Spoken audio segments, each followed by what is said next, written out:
Hey, everybody, it is Jim Johnson here, your host with Contractor Radio, where we're here to help you get better at what you do as a contractor. Whether you're just starting out or looking at growing, maybe expanding, scaling, we like to bring on others that have done what you're trying to do to help you get better at what you do. Our goal is to help you get control of your business so that you can then grow that business and hopefully do what you wanted to do whenever you started that business, which is to gain some personal and financial freedom with this vehicle that you have as a business, to stop being an employee of it and start owning that business. In other words, work on it, not in it. Today, I am super pumped because I have a friend on. I have a friend that I had the honor of being able to coach over the years. He was one of our very first clients here at Contractor Coach Pro.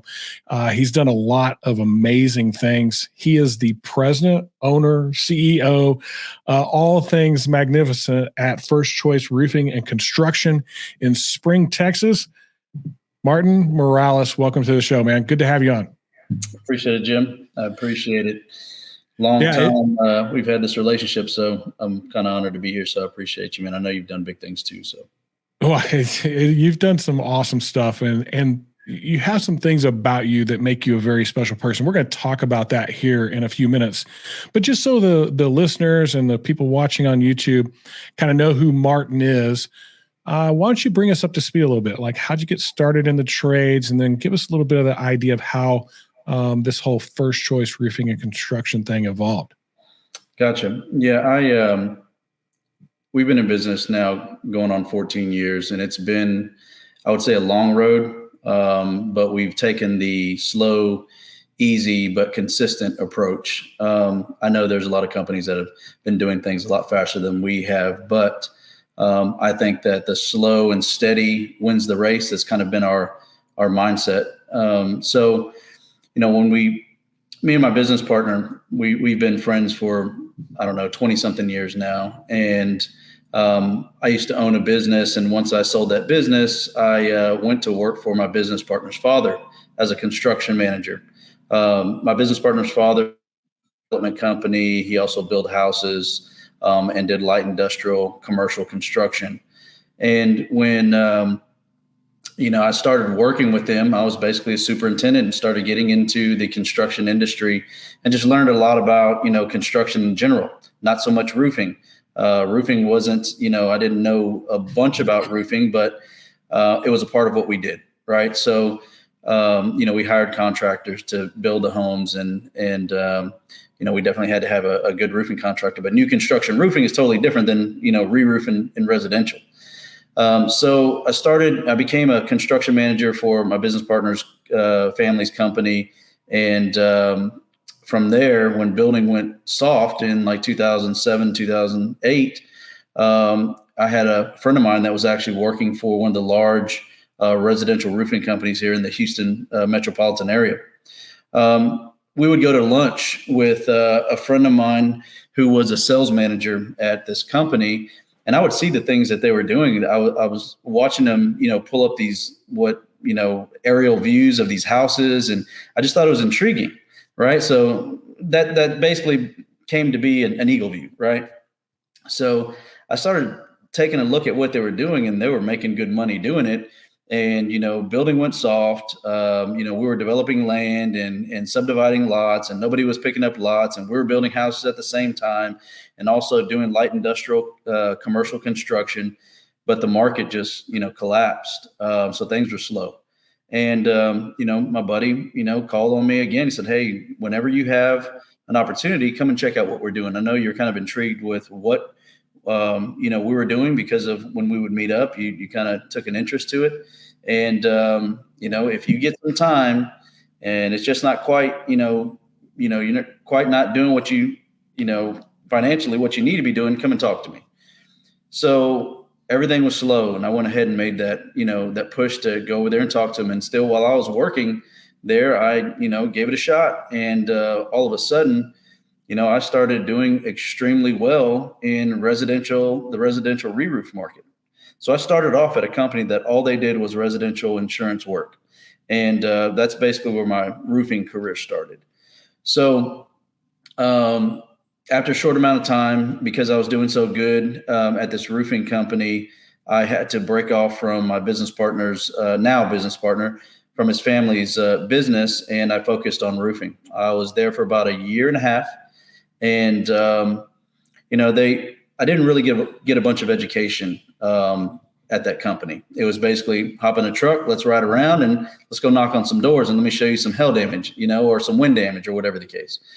I kind of took a different approach. I really took to talking to people, knocking on doors, and that's all I did was knock on doors. I was knocking on doors 5, 6, 7 days a week. Sometimes I would talk to customers on Sundays sometimes if they invited me over, and I did extremely well. I made anywhere from $10, $20, $30, $40,000 every other week sometimes. And I know that, just from my persistent efforts, I really produced. I always like to say that I feel that I would still be at that company today if they knew how to treat their people that worked for them. Basically, we had an issue to where, like I said, they didn't give us any leads. So all I had was a referral base. And my direct supervisor, who was my friend, come to find out he was taking my referrals and running them for himself. And so that didn't go out too well. And I just went ahead and stepped away from him. And at that time, I'd already had a small general contracting company. I was already doing a bunch of exterior work for homeowners. And I just stepped away from that company, and I went into doing roofing for myself. And that was sometime in early 2010. So in June of 2010, me and my now business partner went in cahoots, and we started First Choice Roofing and Construction. And we started off in the residential insurance space. Just like everybody else. Not but a year later, I got an opportunity to take a look at a commercial building.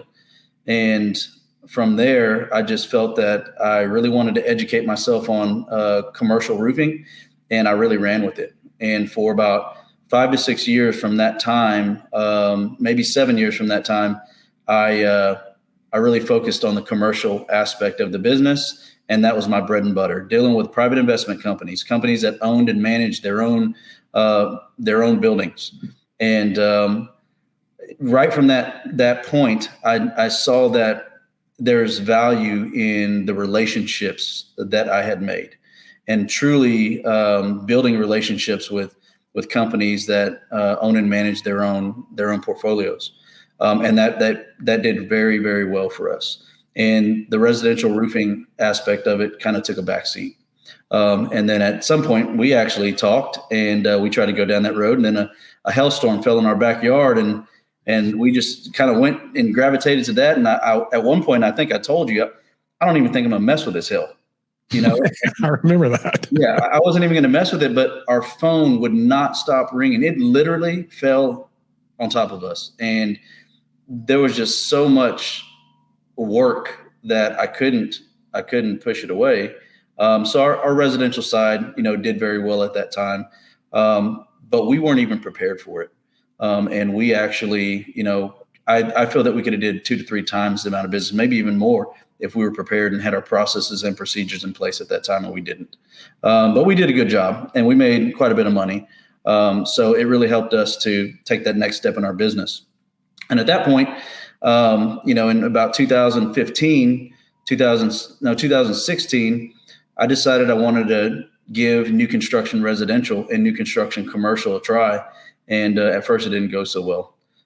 Dealing with general contractors and trying to go after new construction residential work, it's not easy. But one of the biggest things that I've come to find over this course of time, and now we do a lot of new construction residential, and we do a lot of commercial and multifamily new construction work.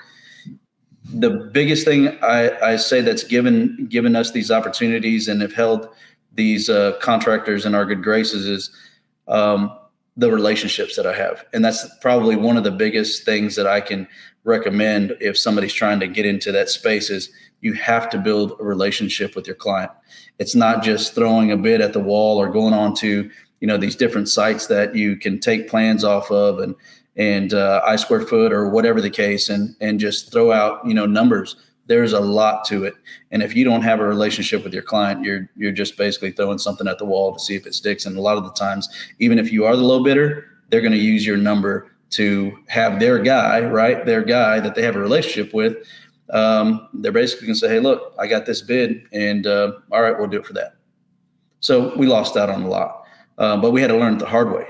But in this time, in 2017, 2018, the stars aligned, and it truly was, a blessing that I started doing work for D.R. Horton, and they gave me an opportunity.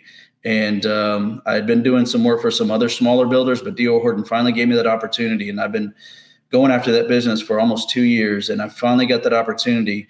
And because I wanted it so bad, and I see the value and what it could do for my business, I truly hunkered down, and I built a team of and built an infrastructure to facilitate, volume business.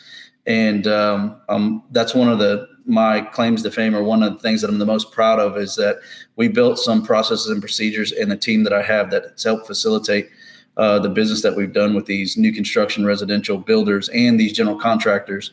And if it wasn't for my team, we wouldn't be where we're at, basically. So basically, I went from residential, re-roof, insurance work, diving into construction, commercial roofing, existing maintenance, repairs, and replacements, to then shifting the majority of our business into new construction. And now I'm trying to gain back more of that existing business, because we feel like we're missing out a lot. Even though we do quite a bit of it, we see that there's a lot of value in that. And but right now, our new construction, residential and commercial side are doing very well. I really hate interrupting these videos, but I've got some important information for you. If you haven't tried out Atlas Shingles, you should, because they put you first as a contractor. They want to give you a competitive advantage out in the field so that you can win more sales and be more profitable. Check out Atlas in your local area, find your local rep, get hooked up with them today, and start making more money tomorrow. And yeah, it's a pretty awesome story. Like you worked for them at one point, doing general contractor type work.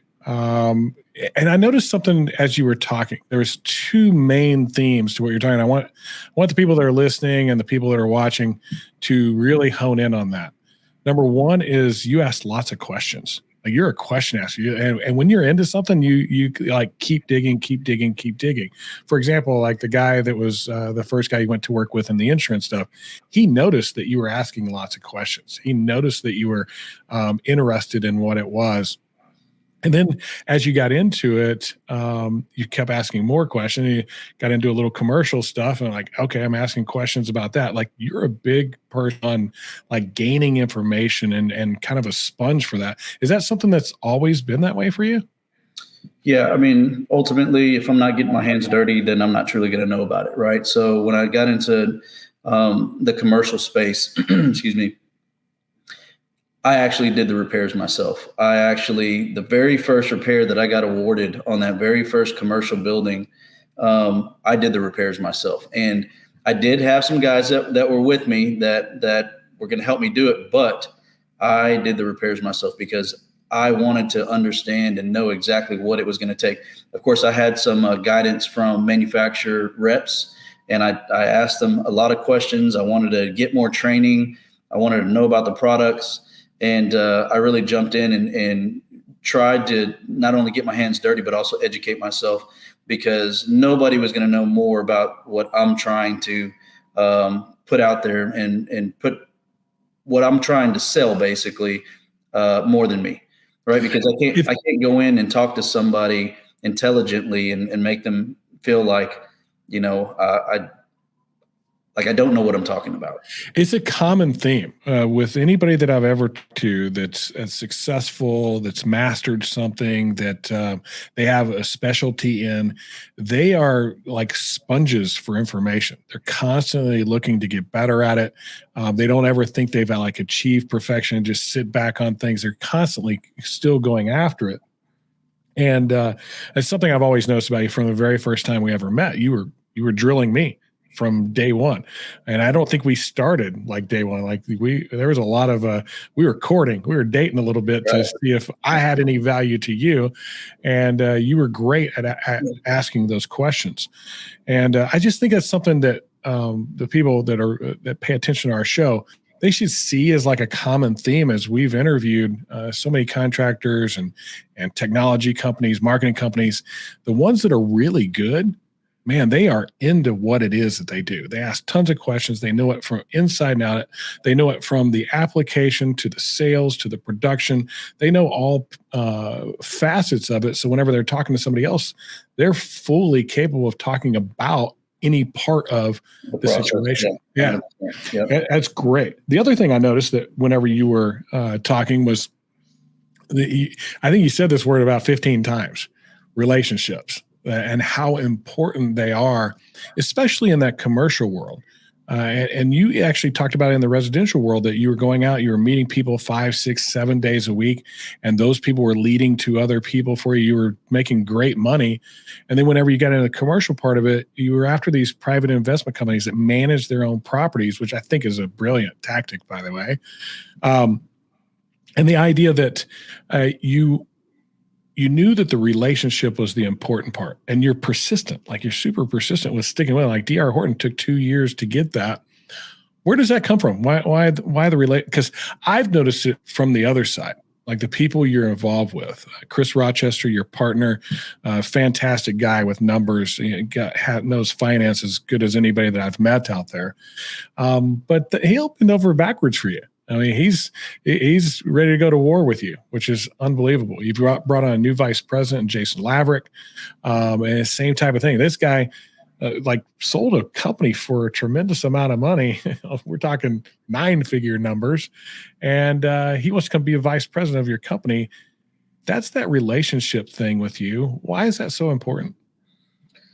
I don't think that you can truly give value to people if you don't have a strong relationship, and I don't think you're going to get, valuable business. I mean, the business will come. You have to be a real person. And I think that's what we do best is, we're not trying to just make a buck. We're trying to put food on the table, and I'm responsible for about literally actual employees, about 40 employees. And I have to make the right decisions. And, if I'm not a real, true, honest, sincere person, I wouldn't be doing those people any justice. And one of my mottos is, and I tell everybody in the company, is that if you don't see opportunity here, then you need to move somewhere where you do feel that you have opportunity. So it's just ingrained in me for some reason that I recognize that a relationship is going to be one of the strongest benefits, or one of the strongest attributes, or one of the strongest things that I need to do to ensure that we continue to grow the business with those clients. And I was going to say, and now, some of my clients, I just don't have a good relationship with them. They're like family, and nobody touches their roofs. I have one, my longest, that very first roof that I got on commercial. Well, it wasn't my first roof, but the very first commercial private investment company that I did work for, that I was doing repairs for on my own. And now, I've been doing business for them for about 11, 12 years, and they don't allow anybody to touch anything having to do that revolves around roofing. But we're like family now. It's not, just, we're the roofer. No, that's Martin. That's, we're like family. They support my family. They support my company's family, and vice versa. We take care of them, and they know that they can rely on me because we have that type of a relationship, and it's really important. So I have a question about this relationship, because there's a few different schools of thought on it. Do you believe in having just a whole bunch of relationships, knowing everybody under the sun, or do you believe in like just some key relationships that really bring value? Yeah, just like I said earlier, I mean, you can go and bid all the work in the world, right? What we've done is we've aligned ourselves with people that we know that do good business, and work really, really hard to build those relationships with those. I'm not trying to bid for everybody. I don't want to do work for every last builder. I don't want to do work for every last GC, and I don't want to do work for every residential or commercial client, because not all business is good business. And we've learned that the hard way as well. So we try to, turn away business sometimes if it just doesn't make sense and they're not people that want that relationship. I had somebody tell me, it's from a company that we're trying to do business with, because in the grand scheme of things, they're a really, really, really good company. I know a lot about them, and they do a lot of work in Texas. And I was having a conversation with a construction vice president. And he's like, well, look, man, I was telling him, I was like, look, my goal is to build a relationship with you. I mean, I need to be the one that you can depend on at all times. Like, look, I'm not really so big on the relationships, because I just need somebody who's going to come in and do the job. And I was like, well, that's exactly what I'm talking about. That is a relationship. You need somebody that you can depend on. And I recognize that, and I know how to do that best. So there's nobody better for you and your project. And this is a multi-million-dollar project. There's nobody a better fit for your project than me, because I'm going to care about it, because I truly value your business and I truly value the relationship. I'm not just trying to give you the lowest bid. If I can get, to a place that works for the both of us, then that's where I need to be. But I probably won't be your lowest bid. And hopefully you can value that. And when you can see through our relationship that you can trust and count on me, then that little bit of that might not be the lowest bid, that little bit of a difference there, it's going to be valuable to you, because at the end of the day, it might cost you more using the other guy. So how'd that go over? Yeah, we're still in talks with that. Well, we've been bidding quite a few projects with them, but they, in multifamily, we bid out, it might be a year and a half before we actually, from the first time that we actually bid it to the time they actually break ground. Yeah, it's one of the biggest challenges, especially when you're working with those builders that do, volume houses or volume multifamily. It kind of comes down to a price thing. They're answer to a big corporation. The bottom line is important, and you hear it all the time. Like, there's so many contractors that don't go after it because it just becomes a price war. It's like, who can get the cheapest, who they're going to get. And what you're telling me is, well, if you're persistent enough to build that relationship, they might create a little bit of value there that might actually make it worth it. Yeah. And we've honed in on, where that threshold is at, right? We understand that we have to be super competitive, but still be able to offer the service and still be able to be compensated to be able to offer the level of service that we provide. And, I can, smooge up with the best of them, and I can talk to the best of them and the highest. And, the majority of the time, I'm able to get that opportunity. And once they see what we do, they're okay with, even if there is a little bit of a difference. So just so everybody understands how important this type of thing is, so the building of relationships, what kind of revenue did you guys do last year? Last year, I think we're somewhere around 10 or 11 million. Oh, that's not bad. I mean, 8-figure company. You welcome to the 1%. Only 1% of contractors achieve an 8-figure company. So something to be proud of.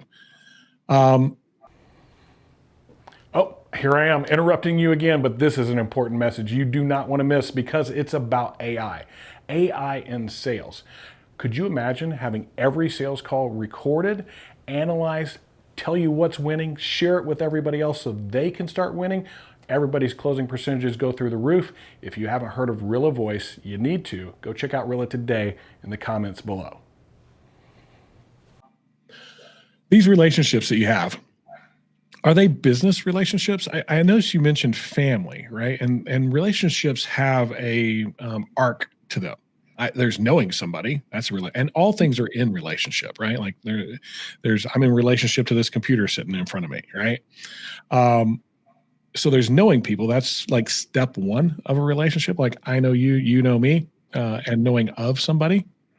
But then there's like actual relationship where we have some back and forth. But then I think it gets deeper than that. I think there gets 100%. To be friendship, fellowship, family, like those types of things. Have you ever thought about the depth of that and what that looks like in your relationships with the people you work with? Yeah, absolutely. I mean, to kind of give you an example, the purchasing manager for D.R. Horton, I'm going to go meet with him here in a little bit, him and his wife, me and my wife, and meet with him and his wife. We know each other's families. They've been over to our house for, family events, and we've been over to their house for family events. We have just crossed paths in a way that you're who would you rather do business with? Somebody that you actually can, completely rely on and trust, but then also somebody that you have a personal relationship to the point to where they can trust you around their family. I mean, yeah, I want to be able to build that relationship and be that person that they trust me around their family, because I feel that, I have a big heart and my family has a big heart, and I like to associate with people that are like-minded, and like-minded in my faith, right? And like-minded in the things that we do. And, I want to make their lives easier and hopefully give them, at least from my perspective, lesser of a stressful, situation when it comes to my trade that they have to deal with on a daily basis. So yeah, I do like taking those relationships to the next level, because I think it's super impactful, because if they can trust me around their family, well, they definitely can trust me with their work. Yeah, that's a given, right? Yeah. That's something else I've noticed about you. And you really just kind of brought it out because you mentioned it. You mentioned faith, right? Like there's this, I have a faith and so do they. So our relationship's a little bit tighter.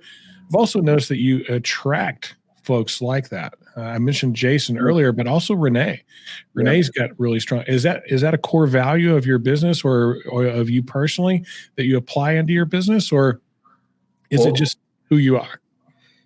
in a sense, it's just who I am, but it is a core value at the same time, because there are principles and a mindset that my faith basically, it structures my lifestyle. It structures the way that I do business. It structures how, I live with my family and with my children, and the way that we do things. And I think it just attracts, the certain type of people as well. Um, in the roofing industry, there's all kinds of people, right? And a Yeah, lot of them aren't real totally. faith based, but the majority of the people that are in my company, and they also respect my faith as well, and they respect the foundation that we built our company on, and that's a big part of it. So I think that God has just put those people in in my life, and it's just attracted more. Man, that's so cool. And it's interesting because that core value that is part of you, but you also apply to your business, it explains why you're where you are. Because you had a very familiar story. You said, I went to work for this guy. I was interested in his thing. When I was doing the insurance thing, I was doing just fine at making good money. And I'd probably be there today if he had treated me differently. Yeah, And so 100%. there was something in that treatment that didn't work out very well. And we hear this all the time. We didn't get paid a bonus. Um, it always comes down to that person on the other side not treating somebody how you would deem right as an individual. How important is that to you, like with your own people? Yeah, I mean, like I said earlier, I always tell everybody, I want you to be happy in the place that you're at. And if you don't see any potential for growth, I want you to be happy, and I want you to find that place. And if this isn't it, I urge you to move on. So we have to be a unit. We have to be like-minded. We have to be a team, and we have to be on the same wavelength. So, it's super important. I I want everybody in my company to have a great experience. I mean, we only get one life so I want them to enjoy their time where they spend the most time. And I want them to get out of, being at this company, because we're family. And I have a big responsibility to take all these people and their families, and help them to have opportunity, and put them in a good place. I wouldn't be a good steward of my own company if I didn't, try to keep them in mind and put them first. Of course, I think that in doing all that, the business will come, the money will come. I don't have any financial struggles. I don't have anything, and it's just happened. And that's been one of the biggest things. People always ask me, like, how have you done what you've done? And, I'm like, well, to be honest, even when I started out at that roofing company, I just did what I do. I didn't have some big plan. I didn't have some big, idea. I just did what I did, and it just happened. But I think that just the way that, I treat people, and the way that or the type of people that I try to surround myself with, I think it just all came together. And I think that the Lord kind of put that together for me. And that's all I can really, say. Yeah, he's pretty amazing at that kind of stuff. Your foundation of faith is Yeah. what. Like I didn't put a plan. The plan was already there. So, and I'm just trying to be a good steward and really use my company to help others as well. That's such a cool. You said something there that was powerful, and I want people to I want to repeat it because I wrote it down. It was so good. Enjoy the time where you spend the most time. Right. I don't think we understand that responsibility as business owners that these people that work for us, they're spending 8, 9, 10 hours of their day with us. Now, if they sleep 8 hours a day, that means that 16 to 18 hours of the day, they're either sleeping or working. So they are spending the most time with us. How do you create opportunity for those people that it is an enjoyable place? That's a good question. And that's kind of hard. It's a challenge, isn't it? Yeah. I mean, it's just trying to help everybody see, the different aspects of what we do and how they can better themselves. And, through, education and providing them with the tools that we can, that not a lot of others do, and it's kind of like that old mindset that I started out in is just, hey, come right along with me, right? We put a lot back into the company. Before we take a dime out of the company, we make sure that everybody else is taken care of. And I don't take a lot out of the company. I have an end goal, right? And that end goal, I don't have a retirement. This is my retirement. So I think, I look at the bigger picture and make sure that my people are taken care of. And I want them to feel that they have security. That's number one. And the decisions that I make in the relationships that I'm out, making with my clients, that's just a reflection of who I am and what I'm trying to do for my company. And then also for the people in my company. I don't know if that answers the question, but no, it absolutely does. It's a really good answer, actually. Because I was like you, I didn't ever want somebody to leave my business for the same reason I left. I got stiffed on a bonus. Somebody didn't keep their word to me. I'd probably still be there today. I loved it there. I love the people. I love what we had built. We had built something pretty amazing. And somebody didn't keep their word. And it's just one of those, that's non-negotiable for me. Keep your word. And I don't want anybody to ever leave. And I talk about that with my team. I talk about our core values and how important they are and how I'm going to do right by them. As long as they do right by us, I'm going to do right by them at all times. I hate interrupting these videos, but this thing is something that every contractor should have. It's Company Cam. It is the one piece of software every home service contractor should use to document their jobs. Every picture you ever take is associated to the address you took it. It's like Instagram for every project that you have. Give a link to the homeowner and share it to them while you're doing your inspection and win more sales. If you want to find out more about Company Cam, check the description below. Save a few bucks by following our link. So we've talked about a lot of the good stuff, right? About how things grew and the amount of time you invest in yourself and in others and how much care you give towards your people. What have been some of the challenges or obstacles on this road over the last 13 years that you might say, hey, if I shared this, it might help somebody else avoid it? People are different. Yeah, people is where it starts, right? Yeah, it's so at one point I had about 12 to 14 residential roofing outside salesmen. And we tried to go and put this process together. And, we tried to provide everything and it didn't work out. Just one bad, apple just ruined the bunch, and I was really disheartened by it. But it's just, I think really taking the time to find the right people is super, super important and being able to vet them properly and ensure that you made the right decision or the best possible decision to bring somebody on.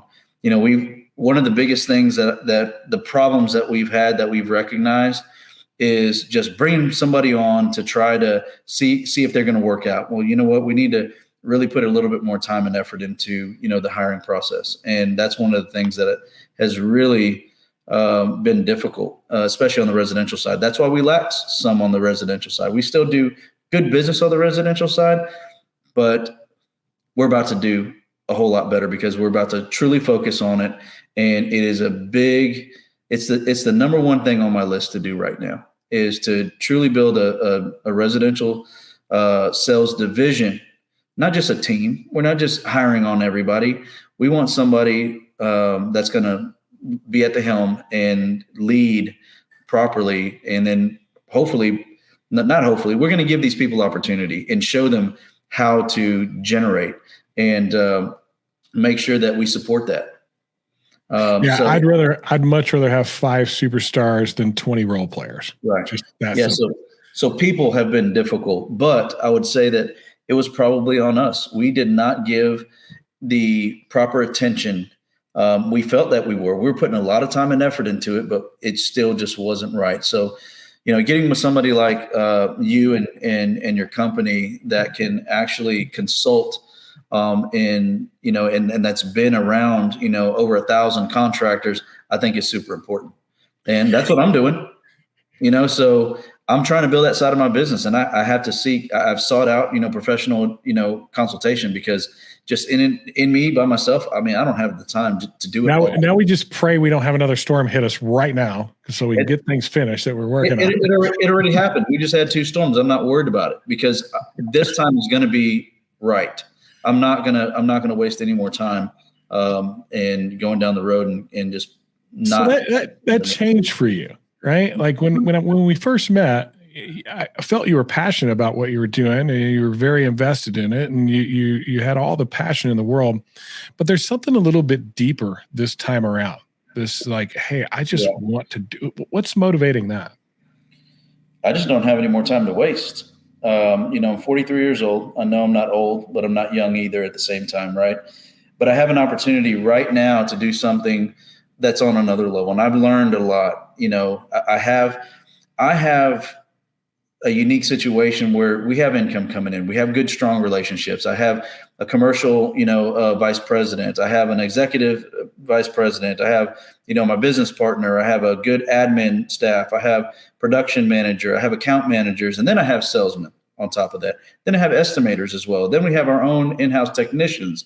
We have a shop foreman. We have all these people that are part of our infrastructure that help us do what we need to do. And I'm just not going down that road and just slapping it together ever again. I don't have to do that. I think that was awesome. Like you you nailed it. You're like, I have all the foundation I need to actually do the thing I want now, which is super cool. Like I think so many have to kind of go through the experience to kind of come to the realization of it. There's also this thing of like, sometimes we can be a little too nice, especially people, big relationship builders. Like whenever I get invested with somebody, man, I'm invested 100%, and I want to see them succeed. And sometimes that can change my empathy into sympathy sometimes. And I tend to be a little too kind. I see that a lot in our industry. Have you experienced anything like that? That's a good point. I'm glad that you said that, because that's been a real big thing about, I think I've been too nice. Me and my business partner have been too nice. We're an interest-free bank basically, right? Because we've helped out pretty much every last person since the time that we've started till now, every person with something or another. And we I guess you could almost call us an enabler. We've enabled people to not push because we've enabled, and I think that's a big downfall. I think, there was something that you told me the other day is that, it has to be black and white, and you cannot enable somebody. And I don't remember the exact words that you said, but it's, if you enable them, they become dependent. Yeah. And when they become dependent on you providing for them, that's the opposite of what a business should be. Right. They're the providers, and they need to understand that, especially as salespeople, that they're providing for everybody else.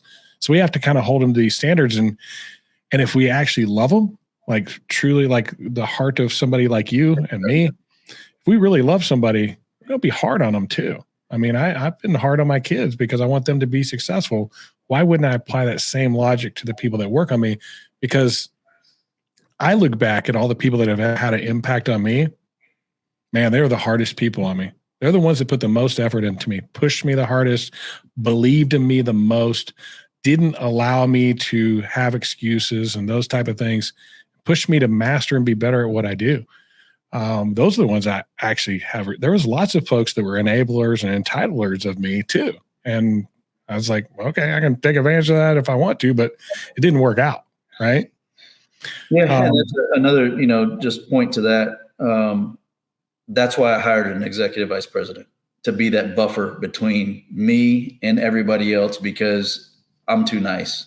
And if somebody comes and asks, it's like I'm enabling them, and I got to stop this, right?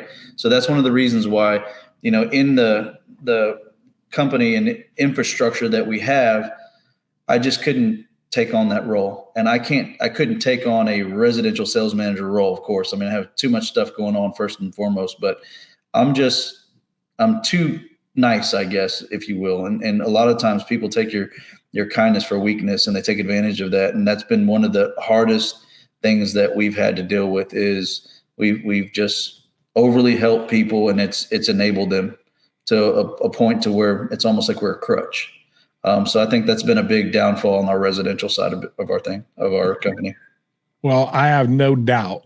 The experience you've gone through, the person that you are, who you attract, and what you've learned here over the last few years, you guys are going to kick some tail. It is going to be pretty awesome to watch.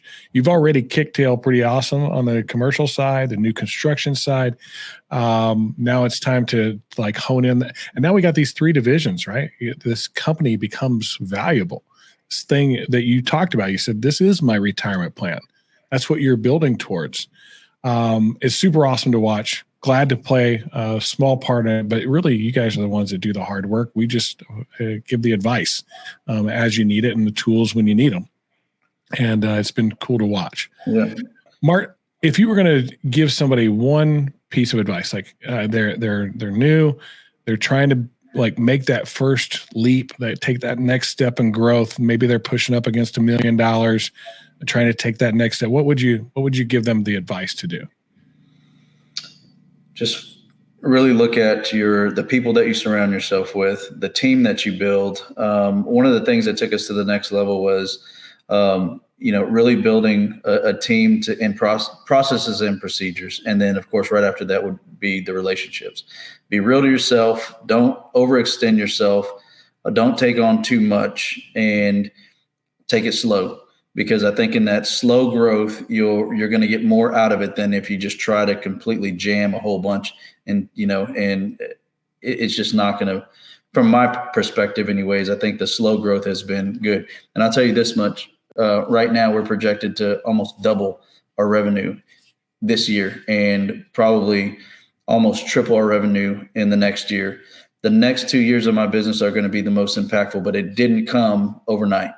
So just trying to really look at things very closely to build those processes, procedures, and put the right people in place is probably one of the biggest things that I can say. And be honest with yourself, and be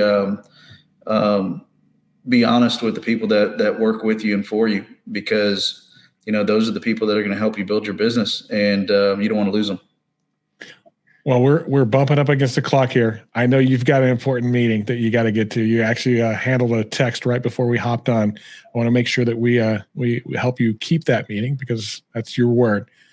Super cool to have you on, Martin. Thank you for being here. Thank you for being who you are, and can't wait to work with you some more. We worked with you early on, did some good there. Now let's take it home.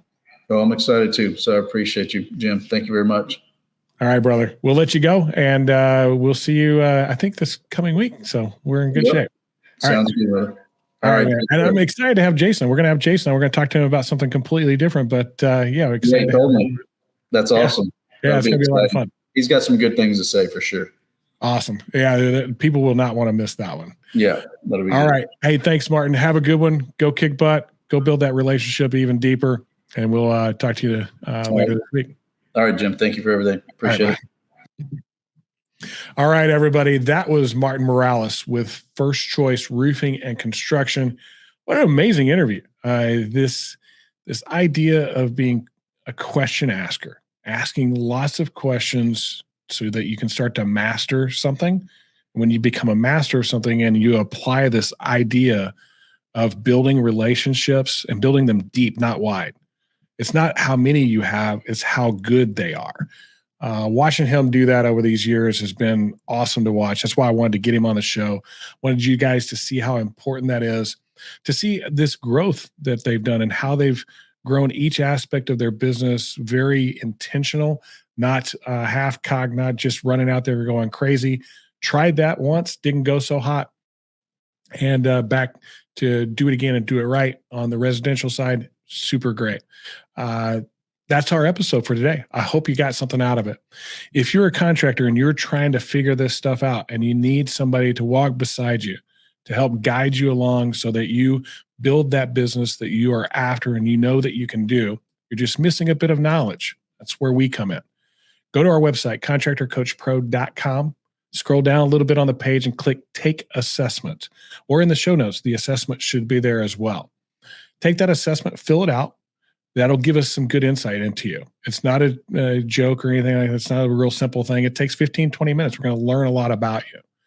Once we can have an understanding of who you are and what you're about, we're going to actually get on a free coaching call with you. It won't cost you a dime. And we'll do some coaching with you to help you level up, take those next couple of steps with your business. If you like coaching, great. And you want to work with us, that's awesome. If not, we hope we helped you that day, helped you take that next step with your business. We're here to serve this industry and we're here to serve you and help you find that freedom you're looking for so you can work on your business instead of in it. Thanks for checking us out here at Contractor Radio, and we'll see you on our next episode.